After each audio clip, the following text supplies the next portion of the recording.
Hi, I just finished another chapter of The Two Towers. This one was called The Riders of Rohan. And as I said in my last update, for the first half of this book, we're mostly going to be spending time with Aragorn, Legolas, and Gimli.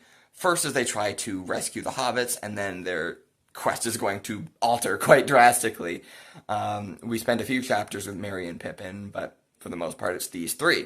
And so we're getting a pretty good intro chapter. I think this should have been the first chapter of Two Towers, personally, where they are on their mission. They're tracking the Uruk-hai who have taken Merry and Pippin. They're fleeing away from the trio at speed, so they don't rest at all. They're running all the time, and in the meantime, they're doing like deduction to try and figure out where Merry and Pippin are being taken and why, and as they go, they see signs from Merry and Pippin, and then they deduce like, oh, they must have had a chance to get away to drop us this hint. So maybe they're in this kind of situation, and this goes on for quite a while. It's pretty good at keeping up the tension compared to the wanderings of the other chapters previous to this. So I thank it for that, but as usual with Tolkien, it gets a little long in the tooth.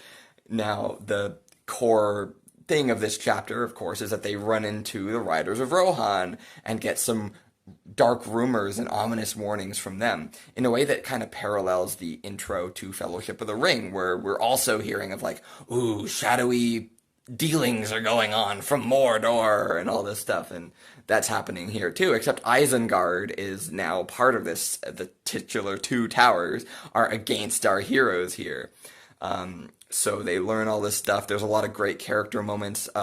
We learn that our adventurous trio is terrible at conflict resolution and de-escalation because they nearly wind up going at each other's throats with the Riders of Rohan because they don't trust each other and all this stuff, but eventually they learn they're on the same side, and the Riders of Rohan inform them that it's kind of likely that Merry and Pippin are dead because they overtook the Uruk-hai and slaughtered everything that was moving, basically.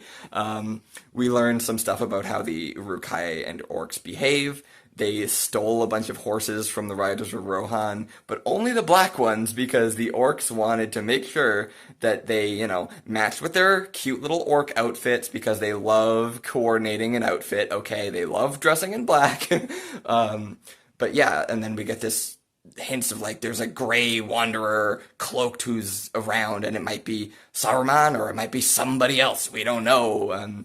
So that brings us to Fangorn Forest. We're going to have a couple of pretty rough chapters coming up, but we'll get to that later. Hopefully you're interested. I am having a good time so far.